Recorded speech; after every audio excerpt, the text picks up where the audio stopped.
Grudge match in Tennessee for a lot of reasons. Texans might be without CJ Stroud. Let's get into the 10 biggest questions in the locker room.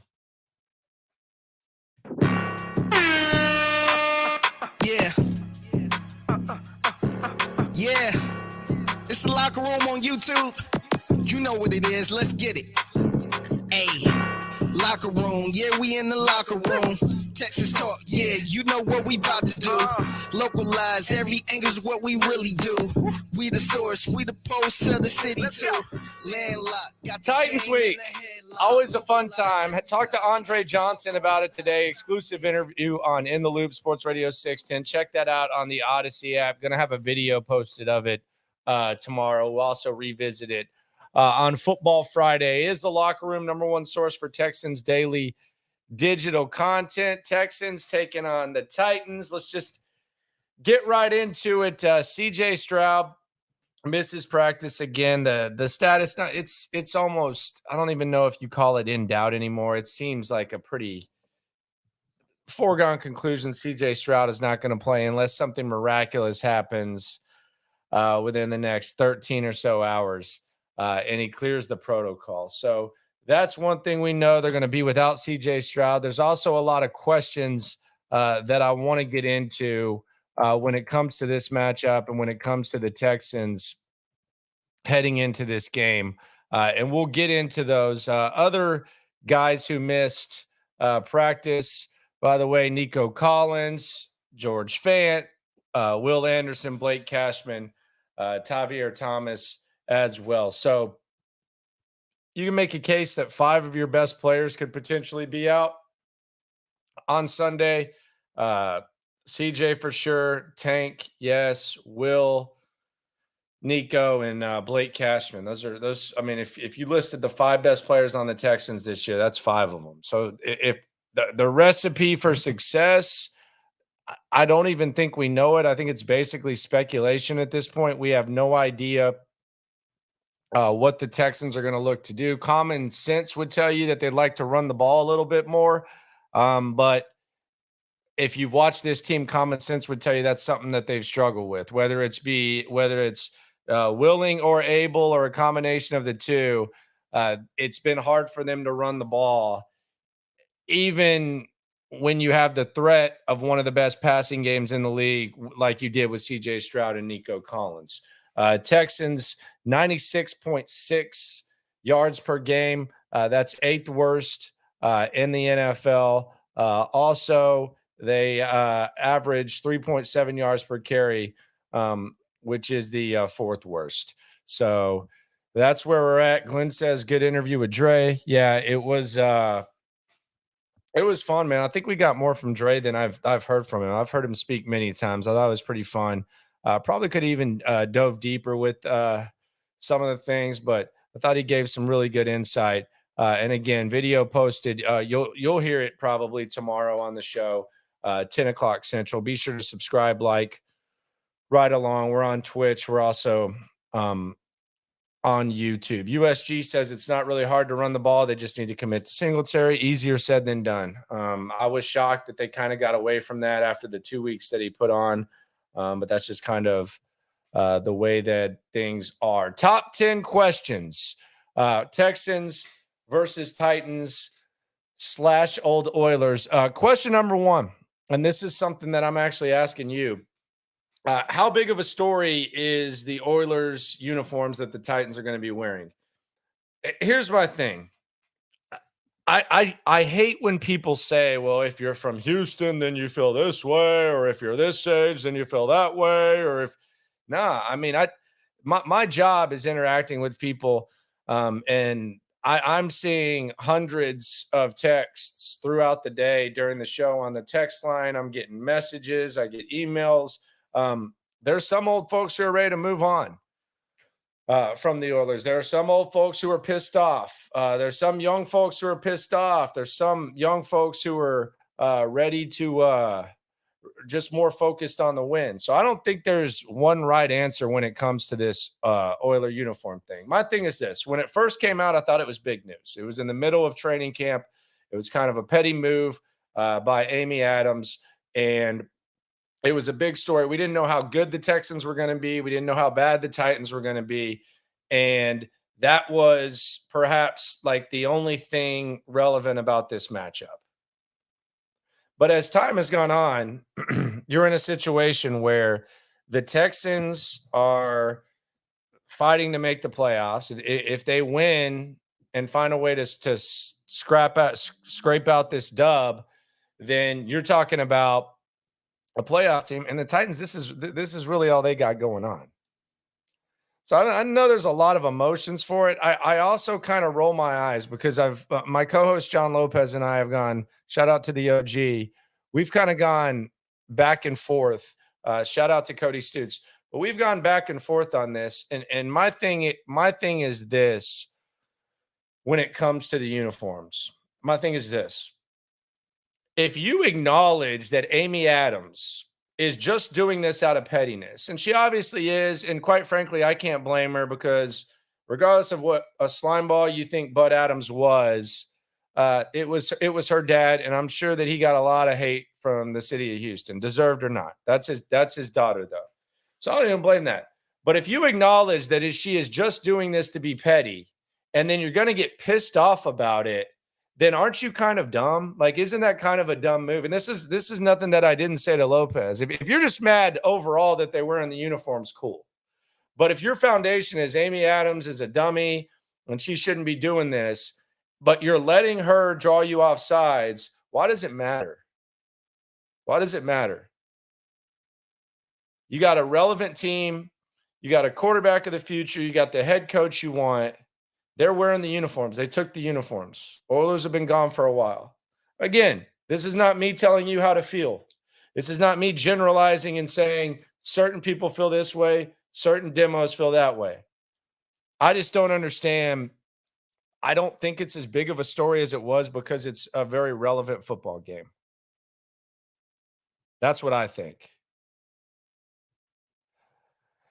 Tyler says it would have been different if she honored it this much from the jump. She is bitter and twisting the knife. I'm happy to move on, but a middle finger to the face is a middle finger to the face. Fair enough. Adu890 says those uniforms have nothing to do with the Texans. I agree wholeheartedly. They have nothing to do with the Texans. USG421. See, a lot of different feels in this, and I appreciate y'all for sharing them. USG 421 says, big story. We need to beat them out of those uniforms. I hate we're in the injury situation we're in. The thing about the injury situation that I think is kind of wild is much like last week, how weird the money situation is going. Because I talked last week about the money situation and the fact that the Jets – first, they were a 6-point dog. Then they went down to a 3-point dog.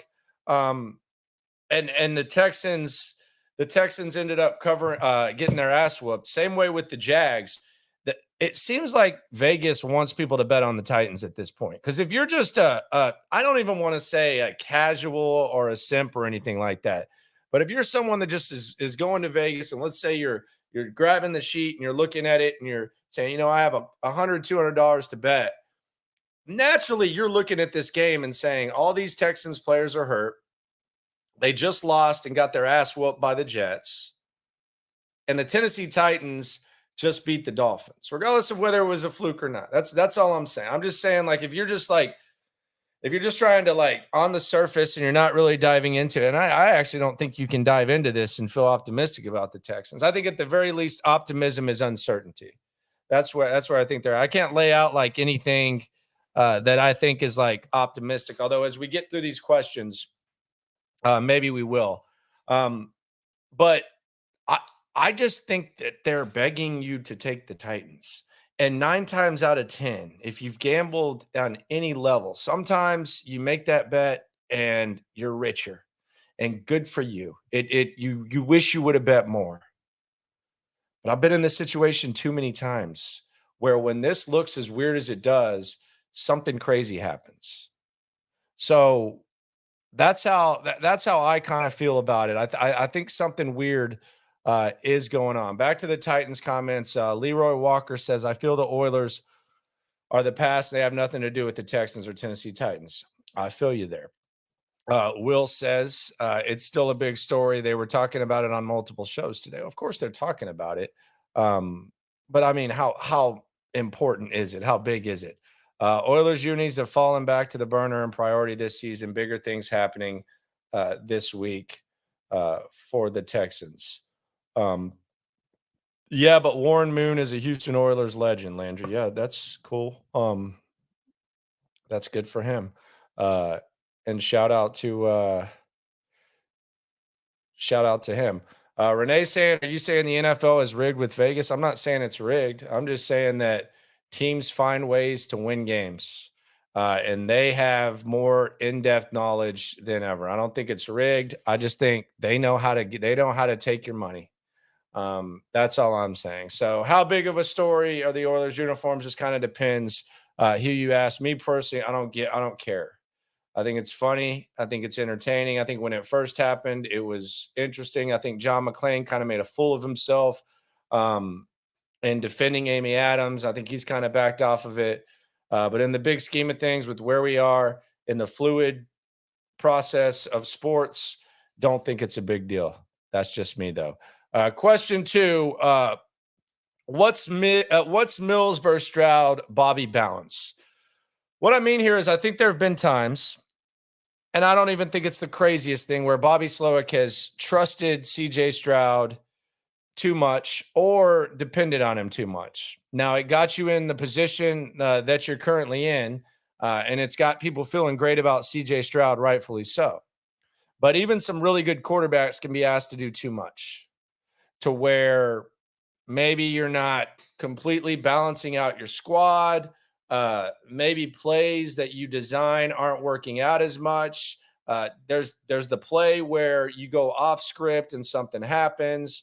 And then there's probably a few plays where you go off script and you miss an opportunity if you would have just played within the offense. Other thing is, let's go back to the Cincinnati game, 3rd and 3.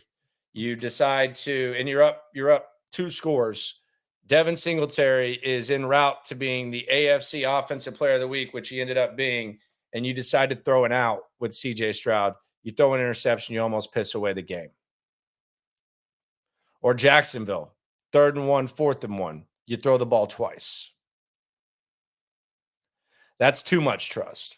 Happens. When you have an elite quarterback, 7 times maybe it pays off. The 3 it doesn't.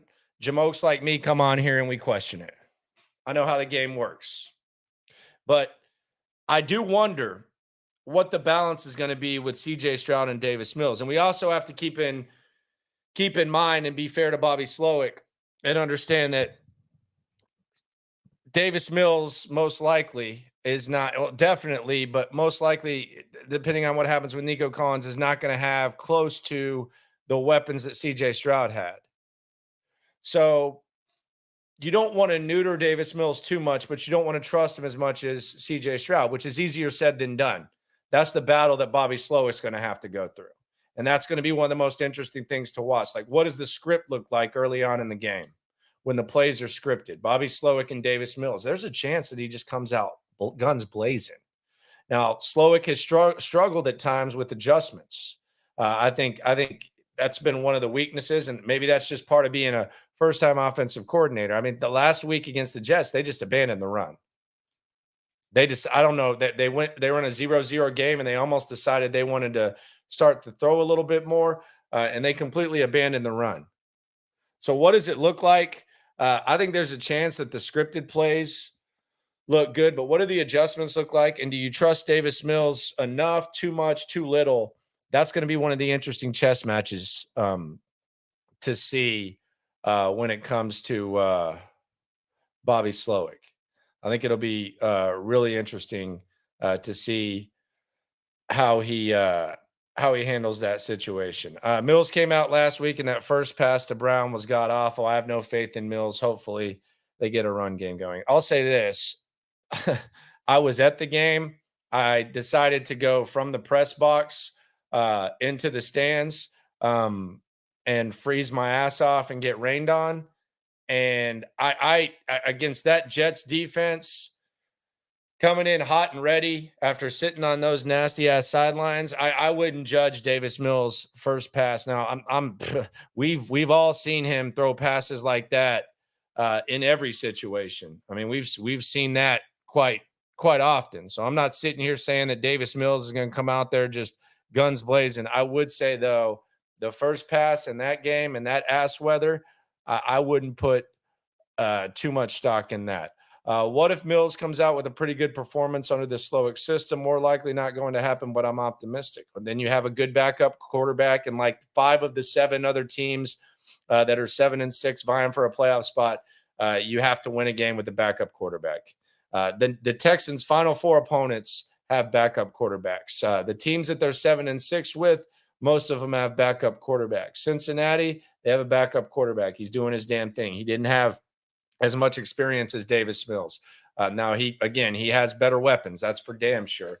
It's not like Davis is coming in and throwing to Nico and Tank. He's having to do it without 1 or 2 of those guys. Gardner Minshew, backup quarterback. Mitch Trubisky, backup quarterback. Joe Flacco, straight off the couch, backup quarterback. So there's a lot of good backup quarterbacks. We'll see what happens with Davis Mills. Little Jesus says we need a Mechie breakout game. We'll get into that in a sec. I think there's something to keep an eye on when it comes to that. Glenn says Slowick has his work cut out for him. There's no doubt. There's no easy answer here. Question 3, heading into the game against Tennessee. Who the hell makes plays? Who is it going to be?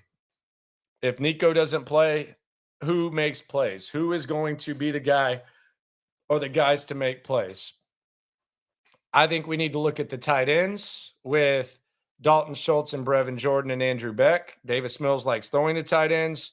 And then I think we need to look at the running backs. I think this is an opportunity for both Pierce and Singletary to where, look, if you're going to get 3.5, 4 yards a pop, in most situations, that's not ideal, but in this game, hopefully it turns into an ugly game. Take it. So I would look at the running backs and the tight ends. I'm not ready to pound the table for any of these receivers, although I feel better about Xavier Hutchinson than I do John Mechie at this point. Question number 4. We've talked a lot about Davis Mills, and we've talked a lot about the Tennessee Titans. But can Will Levis lose the game? I know he finished the game against Miami, and DeAndre Hopkins was saying he was a dog. Let's keep this in mind. DeAndre Hopkins used to talk about Tom Savage like he was Joe F. in Montana. Nuke's a good teammate. Even though he's played with some bad quarterbacks, he's never really been one to throw him under the bus. So I don't expect Nuke to say anything different than that, especially with the way the game ended. But we know Will Levis can be reckless with the football. We know Will Levis, a lot of times when he runs, can be fearless. For all the talk about what can Davis Mills do, is it possible that Will Levis can lose the game for the Titans? I think it is. That's going to be up to DeMeco Ryans, though, and he's going to have to do so without arguably his 2 best players on defense in Will Anderson and Blake Cashman. I think right now the strength of the defense, as we get to question number 5, I think the strength of the defense with how it sits right now is the secondary. Steven Nelson, Derek Singletary, Jimmy Ward, and Jalen Petrie, despite all of his shortcomings. And we'll get to him in a second as the questions continue. But I think right now with how this is, I think there have been times where DeMeco Ryans, and I don't fault him against Atlanta because the secondary is depleted, but there have been times where he's almost run this like San Francisco's defense. And by the way, notice San Francisco's defense hadn't quite fallen off since DeMeco left. I still think DeMeco's an excellent head coach. I wouldn't want anyone in the league. You could offer me any of the other coaches in the league. I wouldn't take any of them over DeMeco Ryans. I think he's the perfect guy for this job. I think he's awesome. I think he's going to be here a long time. But with that said, you can't call defense here. And again, I'm not trying to act like I know as much as DeMeco, but with the way that things are laid out, the fact that Will Anderson's not going to be out there, the fact that Blake Cashman's not going to be out there, You can't just sit back in zone and expect to pressure the quarterback. I think this can be a game where you blitz a little bit more, or you put more guys in the box to stop the run, and you ask Stingley or Nelson to just match up with DeAndre Hopkins and make plays. Tennessee is not good at wide receiver. There's a reason they brought in DeAndre Hopkins. DeAndre Hopkins is a good player, but Derek Stingley should be able to go toe-to-toe for him at this point in his career, especially with the ball he's playing right now. Steven Nelson should be able to line up on DeAndre Hopkins and have a street fight. Does that mean that they're going to get the best of Nuke? Does that mean they're going to shut him down? We know better than that. But at this point, the strength of your defense is the secondary. So if you're going to sit back and hope that Jerry Hughes and Grenard, who they can pay a lot of attention to now, and Rankins and Collins you can just rush for and sit back. First of all, I think you're doing a disservice to your strength. And second of all, I think the Jets showed you last week that crap didn't work. So how will D'Amico call the defense, I think, is question number 5. And I know that D'Amico is still the man. I'm a big fan of what he does, but you've got to play to your strengths. Don't just be a fossil, because I'll be honest with you, if Lovie Smith had the game plan against the Jets that D'Amico did the other day, we would have roasted his ass. We need a D'Amico game.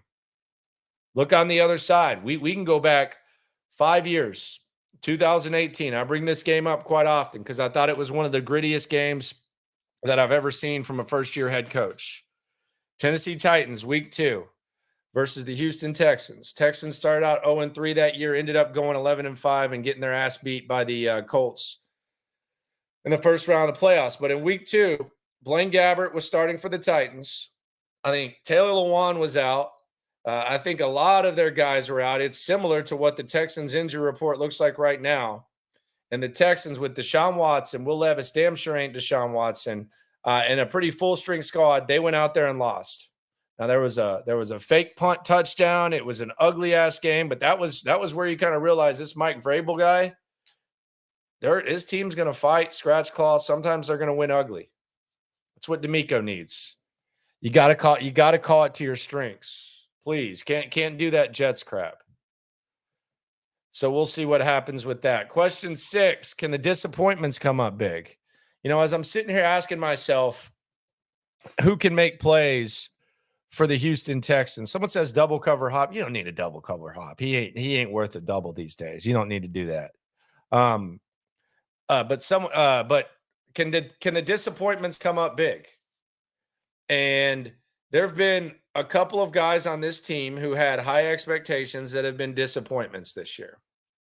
Couple of them. One of them is Jalen Petrie. Desmond King, when the Texans went on the road and beat the Titans, some were hoping that they would lose. Desmond King, I don't want to say he single-handedly won the game, but he had some big plays. Did Jalen Petrie make some big plays? He hasn't made big plays this year. Matter of fact, he's missed a lot of plays. He's missed a lot of tackles. He's been lost in coverage at times. I know there's a lot of water carrying going on, but let's just be honest. For what we expected from Jalen Petrie and the way we were talking about Jalen Petrie has been disappointing. You come up big in this game, the slate is wiped clean. Can Jalen Petrie come up big? Dameon Pierce. I like Dameon Pierce in a game like this. Hell, we talk carry share and stuff that it might be a larger chunk of the pie. And this might be a game, like I said, where 3 yards a pop or 4 yards a pop or a hard-earned yard here and there is more important than it is when you have CJ. Dameon Pierce, been a disappointing year for Dameon Pierce, not close to what we expected. Could Dameon Pierce come up big? I'm looking at Pierce. I'm looking at Petrie. John Mechie, I don't even know if it's realistic. John Mechie, if he's your number 5 wide receiver and you have Nico and Tank doing their thing, and every once in a while he can come in and catch a pass and say first down, good job. He can do that. But as the depth chart gets trimmed down, you lose your 1 and 2. Can John Mechie be a guy that moves up to that number 2, number 3 spot and makes plays consistently? I know what he's been through. I've talked to him a couple times about it. He says he wants to be evaluated like a football player. He's past the stuff. It's always going to be a part of who he is, but he's past it. He's over the feel good story. So if he's not ready to do it, okay. I heard Bobby Slowick talking about all that. If he's not ready to do it, okay. But it's been disappointing based on what we expect. And quite frankly, the expectations go up if Nico Collins is out and if Tank Dell is out. So 3 guys that have been somewhat disappointing based on what the expectations were. Could they be the guys to step up? Am I missing anybody? Those are 3 guys that I look at and I say, okay, Petrie, Pierce, Mechie. Next man up. I hear it all the time. Can they step it up? Question number 7. How are they going to guard DeAndre Hopkins? How are we going to guard DeAndre Hopkins? I think you just man him up. Put extra guys in the box, get some pressure going. Derek Stingley should be able to man up Nuke, or at least battle with him and go toe-to-toe. I don't think that's too much to ask. Steven Nelson, I know he wants that smoke. He might not get the best of it, and there might be some times where he comes up short, but I know damn well Steven Nelson wants that smoke. So how will they cover? You damn sure don't need to double him. I promise you that. Yeah, you might as well have a guy go get a hot dog if you're thinking about doubling DeAndre Hopkins at this point. That's a lot. That's a lot of mop-up duty there. Question 8, is Henry Hell a thing of the past? Derrick Henry has owned the Texans. I was kind of playing around with him, calling him Olajuwon on the Raptors today. Those could be famous last words. I don't think Derrick Henry should be able to thrash you. I know that he's owned the Texans. I think even with what we've said about DeMeco Ryans, even with that, this defense is not what it's been the last 2 years. I mean, there might be like questions about how the defense is run, but that ain't that. Derrick Henry has 3 games of over 100 yards this year. 3 games over 100. He has a 34-yard game. He's coming off 34 yards, 76, 38, 24, 75, 97, 43, 20, 80, 63, and he has 122, 101, 102. He's still better than anything the Texans have. Hell, if they sign Derrick Henry next year, the Texans, that would be awesome. But I mean, we're talking like 2 bill games and stuff like that from Derrick Henry. Is Henry Hell a thing of the past? Can they keep him in check? I would like to hope so. Question 9. I can almost not even say this one with a straight face. Can the Texans run the rock? Appreciate you, Street Runners. Can the Texans run the ball? I don't know. They've done it at times. This isn't like the easiest team to run the rock on. I'm hesitant to say that they can, but I also wouldn't be shocked if they surprised us. And there was like a little bit more of a commitment, almost like a stubborn commitment to where we see these guys in kind of different roles, et cetera. Can they run the ball? The answer is TBD, but they're going to have to do it in some way, shape, or form.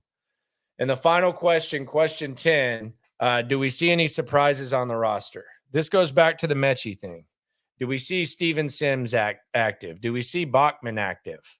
I could see a situation where we see Steven Sims and we see Steven Sims get opportunities because the guys against the Jets were not getting separation. I think Steven Sims is someone to look out for. I think Bachman's someone to look out for. So do we see any of those surprises? I think it's incredibly possible. Like incredibly possible. And I actually would be very much in favor. I think Sims or Bachman, guys to look out for. Elevations. So those are the 10 questions. It's going to be fun. Our Football Friday is going to be fun tomorrow. It's going to be fun to put this Jets thing behind us. And it's going to be interesting to see how this thing goes. Tomorrow, got the video with Andre Johnson coming out. Going to hear it on Sports Radio 610 as well. It's going to be Football Friday. There's going to be drama. There's going to be a lot of questions I'm very excited for this game. I know most of you are as well. I very much appreciate you for coming through. Do me a favor if you can. Be sure to like the video. And always remember, when it comes to this Texan stuff, we're all in it together. Love you all. Thanks for coming through. About to do. Localize every angle's what we really do. We the source, we the pulse of the city too. Landlocked, got the game in the headlock. Localize every time, can't stop, won't stop. Yeah, we top 2 and we not too. Plugged in daily digital on YouTube. We got taste for